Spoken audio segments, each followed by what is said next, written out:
Hello friends, welcome again to my channel कहानियाँ अजब गज़ब। तो फिर से ले आए हूँ फ्रेंड्स आपके लिए एक नई और यूनिक स्टोरी। और स्टोरी का नाम है the adventure of the engineers thumb. And friends, ये अगेन शेरलॉक होम्स सीरीज़ की एक और स्टोरी है और इसे लिखा गया है सर आर्थर कोनन डॉयल ने। तो friends, let's start with the adventure of the engineers thumb. सभी बड़े मामलों में जो अब तक मैंने और शेरलॉक होम्स ने सॉल्व किए थे, अपनी इस बेहतरीन दोस्ती में सिर्फ दो ऐसे मामले हैं जो मैं शेरलॉक के ध्यान में लेकर आया हूँ। उनमें से एक है श्री हाथरली का कटा हुआ अंगूठा। जहाँ तक मैं जानता हूँ, 1889 की गर्मियों की बात है, मेरी शादी के बाद की, जब मैं दवाइयों की पढ़ाई करने लंदन आया था। मेरा एक पेशेंट था जो कि पास के रेलवे स्टेशन पर गार्ड की नौकरी किया करता था। मैंने उस गार्ड को एक लंबी और दर्द भरी बीमारी से नजात दिलाई थी और वो मेरा बहुत एहसानमंद भी था। बस इसके बाद तो उसने हर तकलीफ दे एवं हर बीमार शख्स को मेरे पास भेजना शुरू कर दिया था। एक सुबह की बात है, मुझे आज भी याद है, सुबह 7 बजे से पहले की। मेरी घरेलू आया ने मुझे जगाया। उसने कहा, वॉटसन साहब, आपसे मिलने आपके रेल गार्ड दोस्त आए हैं और उनके साथ एक साहब और हैं जो आपसे मिलना चाहते हैं, जिन्हें तुरंत मेडिकल हेल्प चाहिए। मैंने तुरंत कपड़े पहने और जल्द ही नीचे पहुंच गया। मेरे पास एक मरीज़ है डॉक्टर वॉटसन, आपके लिए, गार्ड ने कहा। मुझे लगता है डॉक्टर साहब वो ठीक है, पर थोड़ा सदमे में भी है। मुझे डर था कि कहीं वो भटक ना जाए, इसलिए मैं उसे आपके पास ले आया हूँ। मैं जानता हूँ वो अब सुरक्षित हाथों में है। मैं अब अपने काम पर वापस जा सकता हूँ ना। एक नौजवान शख्स देखने में अच्छा खासा था, पर मुझे लगा कि उसकी उम्र करीब 25 साल से ज़्यादा नहीं थी, या 25 साल से ज़्यादा नहीं दिख रही थी। वह मेरे प्रतीक्षा कक्ष में मेरा इंतज़ार कर रहा था। एक खून से सना रुमाल उसके एक हाथ पर बंधा हुआ था और उसका चेहरा बिल्कुल पीला पड़ा हुआ था। ऐसा जान पड़ता था कि वो किसी गहरे दुख को छुपा रहा है। उसने कहा, मैं माफ़ी चाहूँगा डॉक्टर साहब, आपको इतनी जल्दी जगाने के लिए, पर मैं क्या करूँ, मेरे साथ एक भीषण दुर्घटना हो गई है। कल रात को मैं आज सुबह ही ट्रेन से आया हूँ और स्टेशन से बाहर आकर मैंने लोकल डॉक्टर के बारे में पूछा, तो उन्होंने वहाँ पर आपका नाम सजेस्ट किया। मेरा नाम विक्टर हाथरली है। माफ़ी चाहूँगा, मैंने आपको इंतज़ार करवाया। मैंने कहा रात को ट्रेन का सफ़र काफ़ी तकलीफ दे और बेआरामी वाला होता है। ओह, पर मेरी रात बेआरामी वाली नहीं, बल्कि ख़तरनाक और तकलीफ दे थी डॉक्टर वॉटसन। विक्टर हंसा और बहुत ज़ोर से ठहाका लाकर हंसा। मुझे मेरी मेडिकल लाइन के ऐसे केसेस में मैंने बहुत से लोगों को ठीक किया था और उनका इलाज भी करा था, पर यहाँ पर बात कुछ और थी। और इस तरह के केस मैंने बहुत देखे भी थे, जब कोई बुरी तरह हंसकर रोने लगता हो, जैसे वो कोई बहुत बड़ा दुख छुपा रहा हो। मैंने कहा, विक्टर, अपने आप को संभालिए, पर वो हंसा तब तक जब तक उसका असली दुख बाहर नहीं आ गया। उसने परेशान और थकी हुई निगाहों से मेरी तरफ देखा और कहा, माफ़ कीजिएगा डॉक्टर साहब, मैं ज़रा भटक गया था। कोई बात नहीं, ये पीजिए। मैंने उसे पीने के लिए थोड़ा पानी दिया। उसने वो सारा पानी पी लिया। बहुत बहुत शुक्रिया डॉक्टर वॉटसन, उसने कहा। अब ठीक है, अब शायद आप मेरे अंगूठे को देखें, या फिर मैं कहूँ वो जगह जहाँ कभी मेरा अंगूठा हुआ करता था। उसने अपने हाथ से रुमाल को हटाया और अपना हाथ मुझे दिखाया। अपने इतने लंबे मेडिकल करियर में मैंने ऐसा भयानक दृश्य कभी नहीं देखा था। उसकी हाथ की 4 उंगलियों के साथ एक अंगूठे को होना चाहिए था, पर वो वहाँ पर नहीं था। उसे तो जैसे वहाँ जड़ से उखाड़ दिया गया था। गुड हेवंस, मैं चिल्लाया। ओह, कितनी भयानक दुर्घटना है। इसमें से तो काफ़ी खून बहा होगा। जी हाँ डॉक्टर साहब, बहुत ज़्यादा, उसने कहा। मैं सच में बेहोश हो गया था, पर मैं होश में आया तब मैंने अपने हाथ पर कसकर कपड़ा बांधा और बस इसी से मुझे राहत मिली। तुमने बहुत सही निर्णय लिया हाथरली, मैंने कहा। जैसे ही मैंने उसके घाव का निरीक्षण किया, ये घाव तो किसी भारी और तेज़ धारदार वस्तु से किया गया है। एक आरी जैसी वस्तु। क्या यह एक दुर्घटना थी? मैंने पूछा। बिल्कुल नहीं सर, उसने कहा। क्या एक खूनी हमला? जी हाँ सर, एक खूनी हमला ही था, वह बोला।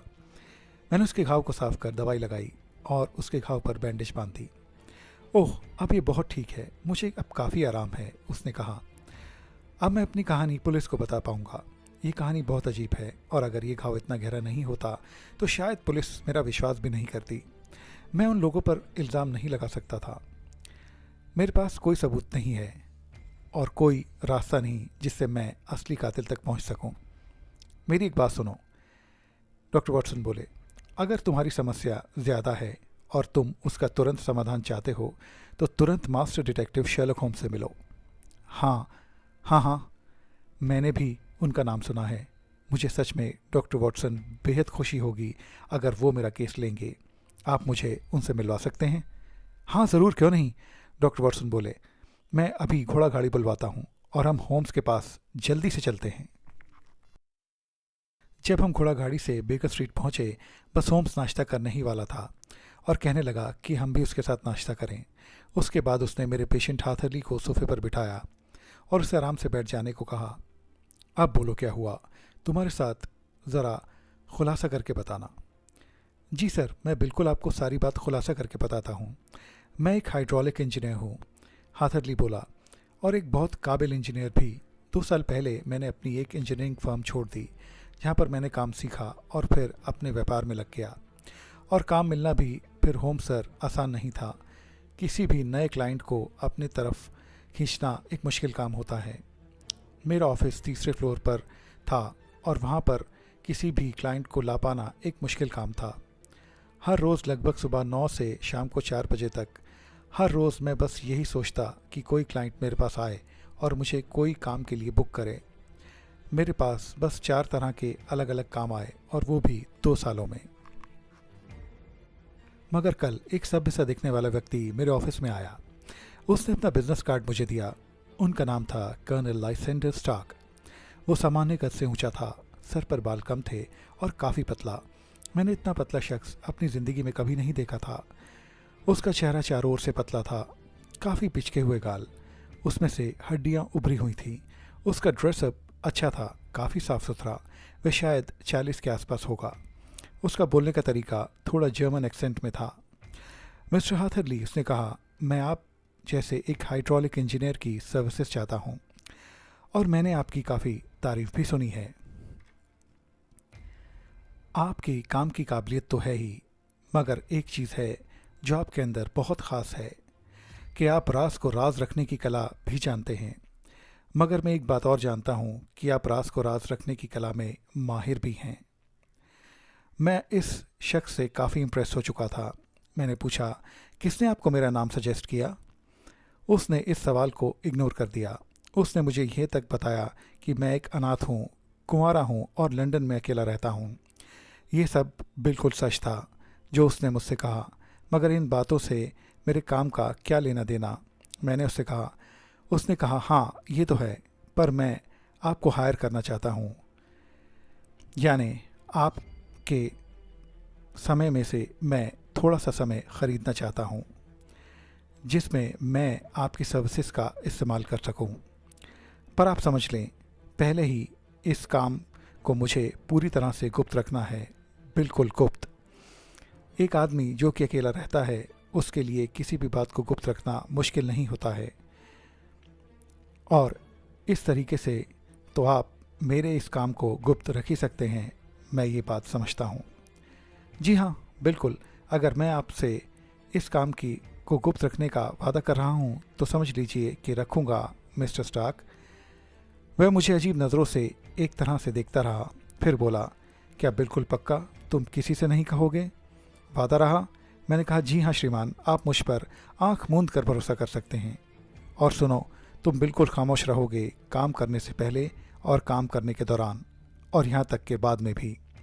तुम इस काम के बारे में ना बोलोगे, ना लिखोगे और ना किसी को बताओगे। वह बोला। मैंने कहा, श्रीमान, मैं आपको पहले ही अपना वचन दे चुका हूँ कि मैं इस बारे में किसी से कोई बात नहीं करूँगा। शाबाश मिस्टर हाथरली, मुझे आपसे यही उम्मीद थी। वह तुरंत उठा और एकदम से मेरे ऑफिस का दरवाज़ा खोलकर तूफ़ानी तेज़ी के साथ वहाँ से निकला। मैंने देखा कि वह पूरे कॉरिडोर में और सीढ़ियों को अच्छी तरह देखता रहा कि उसे किसी ने देखा तो नहीं। सब जगह खाली थी। वह तुरंत वापस आया और कहने लगा, अब हम आराम से बात कर सकते हैं। उसका ये अजीब व्यवहार मुझे विचलित कर रहा था और एक अजीब बेचैनी दे रहा था। मैंने पूछा, चलिए सर, आप काम की बात कर ली जाए, मेरा वक्त बहुत कीमती है। ओह होम साहब, मुझे भगवान माफ़ करे इन शब्दों को बोलने के लिए, क्योंकि ये तो सिर्फ मुसीबत की शुरुआत मात्र थी। उसने मुझे 50 पाउंड एक रात के काम के लिए दिए, जो कि काफ़ी ज़्यादा रकम थी और मेरी फ़ीस से 10 गुना ज़्यादा थी। ये बस एक रात का काम है, कर्नल बोला। क्या काम है, मैंने उत्सुकता से पूछा। तो उन्होंने बताया कि कुछ नहीं, बस एक बड़ी स्टैंपिंग मशीन को दुरुस्त करना है। हम चाहते हैं कि तुम आज रात की आखिरी ट्रेन से हमारे पास आ जाओ। मगर कहाँ, मैंने पूछा। एयरफोर्ट एक जगह सिर्फ रीडिंग से 7 मील की दूरी पर। एक आखिरी ट्रेन रात के समय मिलेगी जो तुम्हें 11:15 तक हमारे पास पहुंचाएगी। मैं एक घोड़ा गाड़ी में तुम्हें लेने आऊँगा। क्या स्टेशन से आपकी ये जगह बहुत दूर है, मैंने उत्सुकता से पूछा। जी हाँ, काफ़ी दूर है। वह शहर के बाहरी छोर पर है। हमें वहाँ पहुँचते पहुँचते आधी रात हो जाएगी। मैंने उत्सुकता से पूछा, क्या मैं थोड़ी आसानी से दिन के किसी समय नहीं आ सकता? नहीं, बिल्कुल नहीं, वह बोला। हम तुम्हें अच्छी खासी रकम अदा कर रहे हैं इस छोटे से काम के लिए। वह गुस्से से बोला, और वैसे भी तुम्हारे पास कोई परिवार नहीं है जिसके पास तुम भाग जाओ, और अगर तुम्हें काम नहीं अच्छा लग रहा तो बेशक मना कर दो। मैंने कहा, नहीं नहीं, मुझे ये काम करना है। और फिर मैंने उससे काम की और जानकारी मांगी, मगर उसकी कहानी अजीब और बेबुनियादी लग रही थी। उसने बताया कि उसने अपने घर के पिछले हिस्से में कुछ बेशकीमती चीज़ों की खोज कर ली है और ज़्यादा से ज़्यादा खुदाई करना चाहता है, रात ही रात में, ताकि उसके पड़ोसी जाग न जाएं, और फिर वह बेशकीमती चीज़ों को बेचकर अपने पड़ोसियों की जगह को दुगने दामों पर ख़रीद लेगा। इससे पहले वो ये जान पाए कि वहाँ क्या था, मुझे वहाँ पर इस काम को अंजाम दे देना था। और उसने मुझे फिर चेताया कि यह काम आधी रात में ही मुझे करना होगा, क्योंकि अगर पड़ोसियों को पता चला कि एक हाइड्रोलिक इंजीनियर यहाँ आया है तो वह बेवजह शक करेंगे और हमारे काम को रोक भी सकते हैं। उसकी ये कहानी किसी भी तरह कोई तुक नहीं बना पा रही थी और बिल्कुल बेकार सुनाई पड़ रही थी। एक स्टैंपिंग मशीन का ज़मीन में खुदाई से क्या लेना देना? मैंने पूछा तो उसने बताया, मैं और मेरे पार्टनर ने एक बहुत खुफिया तरीका निकाला है स्टैंपिंग मशीन से खुदाई करने का। ये सब कहकर वह वहाँ से चला गया। उसने मुझे फिर से वार्न किया कि इसके बारे में वह किसी से कुछ न कहे। मगर होम सर, आज मैं इस बात के बारे में सोचता हूँ तो ये देख पाता हूँ कि इस मामले में मुझे ख़तरे के कितने ही संकेत मिले थे, पर मैंने उन सब को नज़रअंदाज किया, जैसे उसका पूरी तरह से अजीब व्यवहार और हर चीज़ को गुप्त रखने की वार्निंग यानी चेतावनी, और इतने सारे पैसे। मुझे लगता है कर्नल मेरी कमज़ोरी को भांप गया था और उसने वहीं पर बार बार वार किया और मुझे ज़्यादा पैसों के लालच में फंसा लिया। हाथरली ने गहरी सांस ली और फिर अपनी कहानी शुरू की। उसने कहा, मैंने कर्नल के निर्देशों का पालन किया वैसे ही जैसे कर्नल ने कहा था, और ईफूड स्टेशन लगभग 11 बजे के कुछ देर बाद मैं वहाँ पर पहुँच गया। वह एक बुझा हुआ मध्यम रोशनी वाला स्टेशन था और मैं वहाँ पर अकेला यात्री था जो वहाँ उतरा था। मैंने वहाँ कर्नल को एक घोड़ा गाड़ी के साथ एक पेड़ के पीछे छिपे हुए देखा, बहुत ही अंधेरे में। उन्होंने तुरंत मेरा हाथ पकड़कर मुझे बग्घी के अंदर खींच लिया। जैसे ही हम बग्घी में बैठे, कर्नल ने बग्घी की छत पर दस्तक देकर कोचवान को चलने के लिए कहा और फिर कोचवान ने हवा की तेज़ी से घोड़ा गाड़ी को दौड़ाना शुरू किया, बहुत बहुत तेज़। क्या बग्घी में एक ही घोड़ा था? होम्स ने पूछा। हाँ, बस एक। कैसा था, थका हुआ या बिल्कुल फ्रेश? काफ़ी हद तक फ्रेश और शाइनी भी मिस्टर होम्स।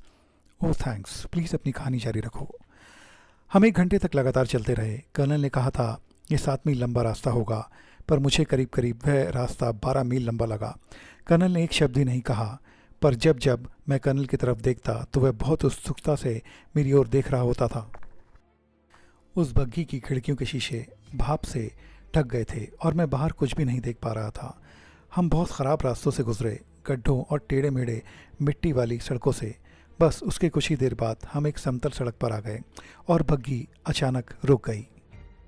तब सबसे पहले कर्नल बग्घी से कूदा और फिर मेरा हाथ पकड़कर मुझे उस घर के अंदर ले गया। मैंने बग्घी की बहुत हल्की वापस जाने की आवाज़ को सुना और फिर सब एकदम शांत हो गया। एक मौत का सन्नाटा वहाँ छा गया। हम जैसे ही घर में घुसे, घर के अंदर खूब अंधेरा और सन्नाटा था। इतनी देर में कर्नल माचिस और मोमबत्ती ढूंढने लगा। तब एक दरवाज़ा खुला जो इस बड़े कमरे के अंत में था। एक औरत जिसने अपने हाथ में एक लालटेन लिया हुआ था हमारी तरफ बढ़ी। उसने कर्नल से कुछ फॉरेन लैंग्वेज में पूछा, जिसका जवाब कर्नल ने बेहद गुस्से भरे अंदाज में दिया, जिससे उस बेचारी का वह लालटेन गिरते गिरते बचा। फिर कर्नल ने उसे कमरे में धकेल कर कमरा बंद कर लिया। कर्नल फिर मुझे एक और कमरे में ले गया। उसने वहाँ लालटेन रखा और मुझे वहाँ बैठ जाने के लिए कहा। वह उस कमरे का दरवाज़ा बंद करके चला गया। जिस कमरे में मैं अब था उसमें एक पियानो, जर्मन भाषा की कुछ किताबें रखी थीं। मैंने अब सोचा कि क्यों ना खिड़की से बाहर झांक कर बाहर का नज़ारा ले लूं कि आखिर में मैं हूँ कहाँ। पर मुझे कुछ दिखाई नहीं दिया क्योंकि वह सारी खिड़कियाँ चारों तरफ से बोल्टेड थीं और बाहर कुछ भी देख पाना लगभग असंभव था। बस एक बड़ी दीवार घड़ी की टिक टॉक की आवाज़ उस कमरे में गूंज रही थी। पूरे घर में मौत का सन्नाटा छाया हुआ था। तभी दरवाज़ा तेज़ी से खुला और वही औरत उस कमरे में दाखिल हुई। उसका खूबसूरत चेहरा डरा हुआ लगा, पर उसने टूटी फूटी अंग्रेज़ी में मुझसे बातचीत करी। उसने कहा, जाओ जाओ, चले जाओ यहाँ से, इससे पहले बहुत देर हो जाए। पर मैं जो काम करने आया था वो काम मैंने नहीं किया। मैंने उस औरत को कहा, नहीं नहीं, तुम भाग जाओ यहाँ से, अभी दरवाज़ा खुला है। मैं मुस्कुराया और अपनी गर्दन को ना में हिलाया। इससे उस औरत का डर और बढ़ गया। उसने हल्की आवाज़ में बोला, भागो, भाग जाओ यहाँ से, अभी भी वक्त है, तुम्हारी जान खतरे में है, भागो जल्दी यहाँ से। पर मैं तो अपना ही दुश्मन बना बैठा था। मैंने सोचा मैंने एक लंबा और थका देने वाला सफ़र तय किया था और मुझे अभी तक इस काम के पूरे पैसे भी नहीं मिले थे। और फिर ये भी तो हो सकता है कि औरत पागल हो, क्योंकि यह इस घर में बहुत समय से कैद है। मैंने अपना सिर फिर से ना में हिलाया। उस औरत ने फिर से मुझसे बात करना चाही, पर हमने किसी की कदमों की आहट सुनी सीढ़ियों पर और बस पलक झपकते ही वह गायब थी। कुछ ही देर में कर्नल स्टार्क सामने आए। उनके साथ एक और आदमी भी था, एक छोटे कद का आदमी। उसकी दाढ़ी बढ़ी हुई थी और घनी थी। कर्नल ने मुझे उससे मिलवाया। वो फर्ग्यूसन था, कर्नल का सेक्रेटरी और मैनेजर। अब कर्नल ने मुझे एक शक की निगाहों से देखा और कहा, मुझे याद है मैंने ये दरवाज़ा बंद किया था जब मैंने तुम्हें यहाँ इस कमरे में छोड़ा था। क्या हुआ? मैंने उसे अनजान बनते हुए पूछा। ओह कर्नल, वो मुझे ज़रा इस कमरे में घुटन महसूस हुई, इसलिए मैंने ये दरवाज़ा खोल दिया था। मैंने कर्नल पर यह जाहिर ही नहीं किया कि वह अनजान लड़की मुझे इनके बारे में अलर्ट कर गई है।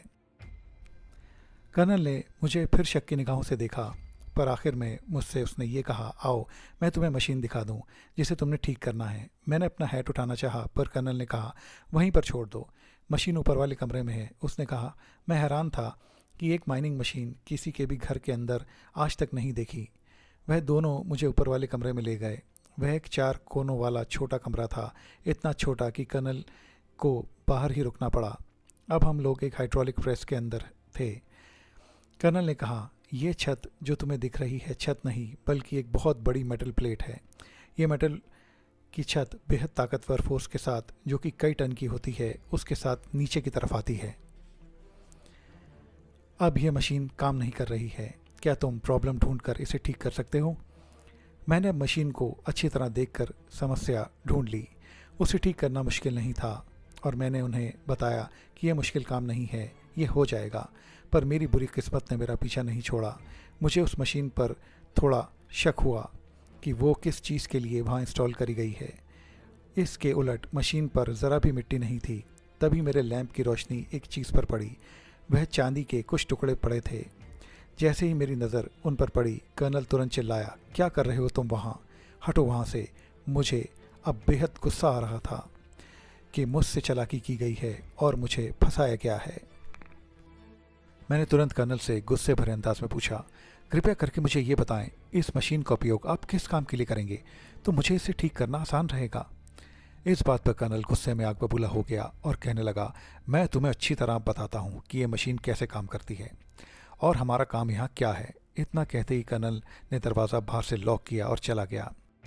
मैंने दरवाज़ा बार बार खटखटाया, बहुत चिल्लाया, पर एक ही बात, बस अब एक ही आवाज़ मेरे कानों में आ रही थी, बहुत भारी चेन्स और भारी लिवर्स के खड़कने की आवाज़ें। इसका साफ मतलब था कि कर्नल ने मशीन को ऑन कर दिया था और अब वह मशीन मुझे दबाकर मारने वाली थी। मैंने बहुत हाथ पैर मारे, दरवाजे को कई बार खटखटाया और बचाओ बचाओ चिल्लाया, पर कोई भी हरकत बाहर से नहीं हुई। वह दरवाज़ा ज्यों का त्यों ही रहा और अब वह भारी प्रेस मेरे ऊपर मुझे दबाने और ख़त्म करने के लिए मेरी तरफ बढ़ती चली जा रही थी। मुझे ये लग ही रहा था कि अब यह मशीन मेरा कचूमर बनाकर ही मानेगी।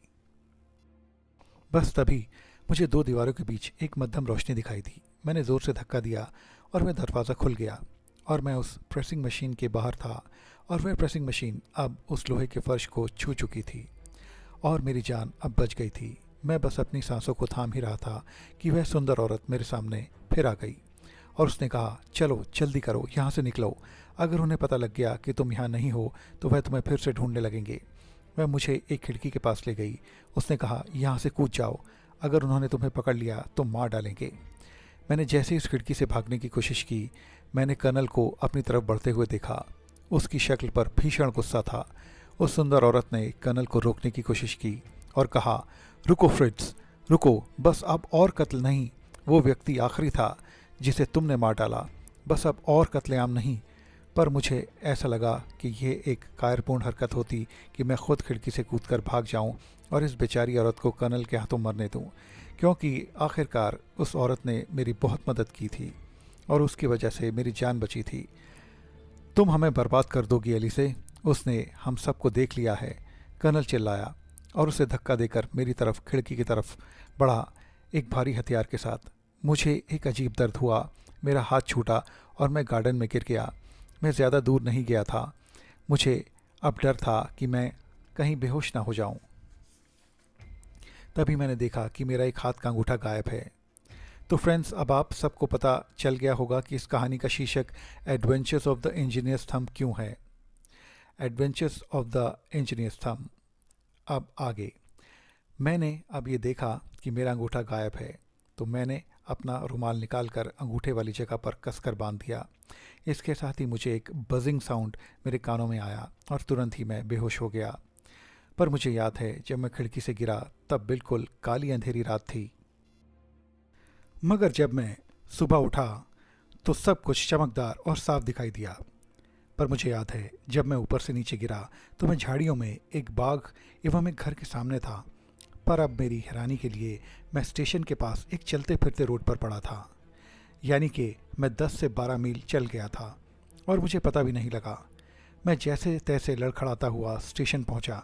मैंने स्टेशन पहुंचते ही स्टेशन मास्टर से पूछा कि वो किसी कर्नल लाइसेंडर स्टार्क नाम के किसी व्यक्ति को जानते हैं। तो उन्होंने कहा, नहीं, बिल्कुल नहीं। फिर मैंने स्टेशन मास्टर से नज़दीकी पुलिस स्टेशन के बारे में पूछा तो उन्होंने कहा वह 3 मील की दूरी पर है, मगर मैं अब वहाँ नहीं पहुँच सकता था क्योंकि ट्रेन आ गई थी और मैं यहाँ आ गया। बाकी आप सब चीज़ जानते ही हैं। अब होम्स और मैं खामोशी से कुछ देर बैठे रहे। फिर होम्स ने बोला, वाह क्या कहानी है। होम्स खड़े हुए और अपने बुक शेल्फ में क्राइम स्टोरीज के सेक्शन में से एक पेपर का टुकड़ा निकालकर पढ़ना शुरू किया। सुनो, लापता हैं 9 तारीख से मिस्टर जेरेमाय हेलिंग, उम्र करीब 26 साल, एक हाइड्रोलिक इंजीनियर। घर छोड़ा रात के 10 बजे और तब से कभी दिखाई नहीं दिए। यानी कि 9 तारीख वह तारीख थी जब कर्नल की मशीन ख़राब हुई थी। ओह गॉड, हाथरली चिल्लाया। ओह, मुझे अब समझ आया कि उस औरत ने क्या कहा था। फ्रिट्स, अब और कत्ल नहीं। इसका मतलब जेरेमाय हेलिंग को कर्नल ने ही मुझसे पहले मार गिराया था। जी हाँ, बिल्कुल सही, होम्स ने कहा। यह कर्नल स्टार्क एक जालिम और पागल शख्स है जो किसी की भी जान ले सकता है, बजाय इसके कि उसका पूरा राज किसी पर खुल जाए। अब हम लोगों को बिना वक्त गंवाए पुलिस को लेकर एयरपोर्ट तुरंत चलना चाहिए। 3 घंटे बाद 5 लोग ईफोर्ट की ट्रेन पर थे। शर्लक होम्स खुद, वो engineer, हाथरली, inspector Bradstreet, plane clothes में एक पुलिस ऑफिसर और मैं खुद। इंस्पेक्टर झटपट ईफोर्ड एरिया के मैप को स्टडी करने लगा। तुमने कहा 1 घंटे की राइड थी, ब्रैडस्ट्रीट ने हाथरली की तरफ देखते हुए कहा। तब तो हमारे पास बहुत बड़ा एरिया है कवर करने के लिए। होम्स बोला, मैं सीधे अपनी उंगली उस जगह पर रख सकता हूँ जहाँ पर ये सब घटना घटी। अरे बिल्कुल बकवास होम्स, ब्रैडस्ट्रीट ने कहा। यह जगह किसी भी दिशा में हो सकती है। दक्षिण में कहता हूँ। पूर्व, हाथरली बोला। मैं कहता हूँ पश्चिम। मैं कहता हूँ उत्तर। सब ने अपनी अपनी ओपिनियंस दी। तुम सब सरासर गलत हो, होम्स ने मैप में एक जगह उंगली रखकर बोला। वो ईफोर्ड ही था जहाँ उसकी उंगली थी। सब लोग हैरानी से होम्स को देख रहे थे। मगर वो 12 मील लंबा रास्ता, हाथरली ने उत्सुकता से पूछा। सुनो, तुमने कहा था घोड़ा गाड़ी का घोड़ा बिल्कुल चमकदार और साफ था। तुम सब लोग कुछ समझे? वो घोड़ा कभी भी साफ और चमकदार नहीं हो सकता था अगर उसने 12 मील लंबा रास्ता तय किया होता। ओह, ये गैंग तो काफ़ी चालाक है, इंस्पेक्टर ब्रैडस्ट्रीट ने कहा।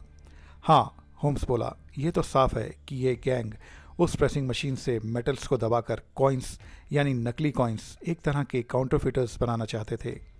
हाँ, याद आया होम्स, ऐसे गैंग जो नकली सिक्के एवं रुपयों को बना रहा था, हम उस गैंग को पकड़ना चाहते थे और बहुत सालों से हमें इस गैंग की तलाश थी।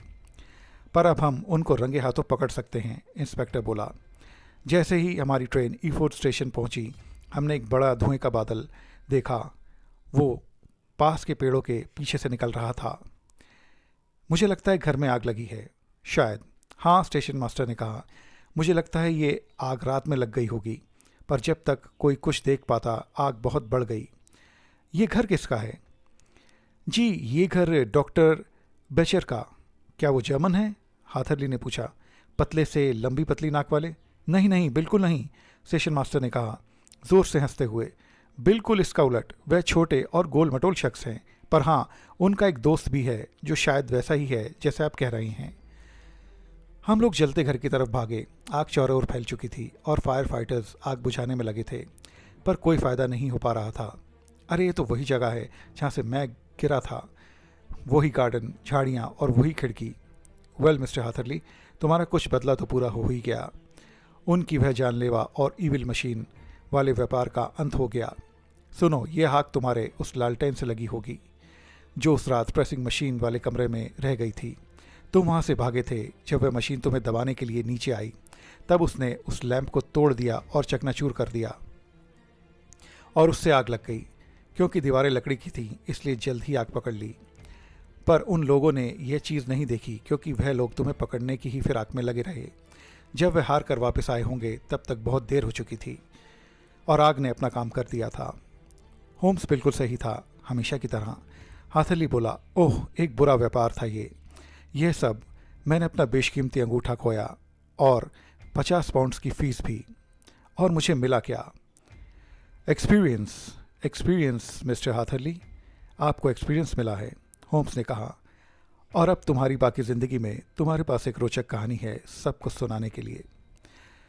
जी हाँ फ्रेंड्स, एक और बात, कोई भी बात कभी उस खूबसूरत औरत और बदमाश कर्नल और उसके मोटे दोस्त के बारे में कभी सुनने को नहीं मिली।